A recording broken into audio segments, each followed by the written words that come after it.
জনাব সাইফুল হক, আপনার কাছে আসতে চাই। নির্বাচন নিয়ে অনেক কথাই তো অনেক অভিযোগ আমরা নির্বাচন কমিশনের প্রতি দেখলাম, পক্ষপাতিত্বের অভিযোগ ছিল। সবকিছু মিলিয়ে আসলে আপনার প্রত্যাশার জায়গাগুলো নিয়ে একটু সংক্ষেপে শুনতে চাই, শেষ কথা। জি, আপনাকে ধন্যবাদ। আমি তার আগে একটু ছোট্ট করে একটু রেসপন্ড করতে চাই যেটা নিয়ে এখানে একটু বিতর্ক হলো। আমাদের ইতিহাসে কখনো কখনো ব্যাক বেঞ্চাররা ইতিহাসের মুখপাত্র হয়ে ওঠেন। সারা দুনিয়ার মানব জাতির আর ইতিহাসের এটা একটা সাধারণ সত্য। এক একটা প্রজন্ম এক একটা সময়কে ধারণ করেন, যুগকে ধারণ করেন, সময়ের এবং যুগের তারা মুখপাত্র তারা হয়ে ওঠেন। এবারকার জুলাই আপরাইজিং আমাদের অসাধারণ গণজাগরণ গণ অভ্যুত্থানও সেটা সংগঠিত হয়েছে। এই তরুণ ফ্রন্টলাইনার বা যারা তরুণ যুবকরা যারা বিভিন্ন দলে মতাদর্শের যারা যুক্ত হয়েছেন আন্দোলনে, কোনো সুনির্দিষ্ট রাজনৈতিক পরিচয় ছাড়াই তো বিপুল অধিকাংশ মানুষ যুক্ত হয়েছেন। ফলে তারা ভবিষ্যতে রাজনীতির হাল ধরবেন, দেশ পরিচালনা করবেন, এটাই স্বাভাবিক। আগামী 2, 4, 5, 10 বছরে তারাই তো দেশের নানা ক্ষেত্রে আমাদের নেতৃত্ব প্রদান করবেন। কিন্তু গুরুত্বপূর্ণ হচ্ছে যে এই চিন্তাটা অনেকের মাথায় ঢুকিয়ে দেওয়া হয়েছে যে আপনি যে আপনি ভিনি ভিসি ভিডি এলাম দেখলাম জয় করলাম।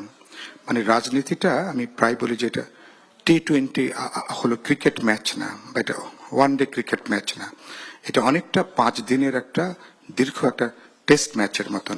আমরা বিশ্বাস করি এই স্বপ্নগুলিতেই তৈরি হবে স্বপ্নের বাংলাদেশ। স্বপ্ন ধরা, ধরনীর বুকে স্বপ্নের ঠিকানা। আগু পিছু আছে, ঝড় বন্যা জলোচ্ছ্বাস আছে, শীত গ্রীষ্ম বর্ষা শরৎ হেমন্ত আছে। এই টেনাসিটির যদি পরিচয়টা দেওয়া না যায় তাহলে কিন্তু বিপজ্জনক। ইতিহাস নিশ্চয়ই সেটাকে বিচার করবে। তো এই বোধটা না থাকলে আমরা হতাশ হব, হুমড়ি খেয়ে পড়ব, আমরা হতাশার সাগরে আমরা কিন্তু ডুবে যাব। এই সামগ্রিক বোধ নিয়ে চলতে পারলে আমাদের ভবিষ্যৎ আছে। আপনি আমাকে প্রশ্ন যেটা করলেন, আমি মনে করি আগামী নির্বাচন এটা বাংলাদেশের গণঅভ্যুত্থানের অর্জনকে ধরে রাখার জন্য। অর্জন অনেকখানি নানা কারণে বিনষ্ট হয়েছে।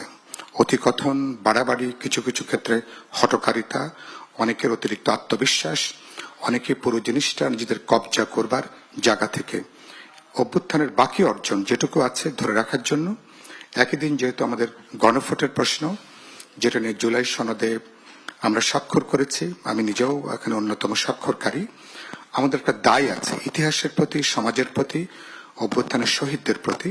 সুতরাং জাতীয় নির্বাচন এবং গণভোট দেশের ঐতিহাসিক পথ চলায় একটা গুরুত্বপূর্ণ মাইল ফলক হবে। সরকার, নির্বাচন কমিশন, ভোটারদেরকে এ ব্যাপারে উদ্বুদ্ধ করা দরকার। আমি যেটা বলেছি, আগামী নির্বাচন যদি কোনো কারণে প্রশ্নবিদ্ধ হয়, পরবর্তী পার্লামেন্ট প্রশ্নবিদ্ধ হবে, সরকারকে কিন্তু প্রশ্নবিদ্ধতার পথে দিয়ে হাঁটবে। এরকম পরিণতি আমরা দেখতে চাই না। কারণ আমরা কোনোভাবেই ফ্যাসিস্টদের তাদের ফিরে আসার কোনো জমিন পরোক্ষভাবে কেউ যদি তৈরি করতে চান, এটা কিন্তু আত্মঘাতী হবে। চলেন আমরা কথা বলি, আলোচনা করি, অবাধ নিরপেক্ষ বিশ্বাসযোগ্য নির্বাচন নিশ্চিত করি, নির্বাচনটাকে যথাসম্ভব একটা আনন্দঘন পরিবেশে। গুরুত্বপূর্ণ হচ্ছে ভোটারদের নিরাপত্তা, ভোট কেন্দ্রের নিরাপত্তা, এটাকে অতি অবশ্যই এটাকে রক্ষা করতে হবে, তাহলে আমরা হাঁটতে পারবো।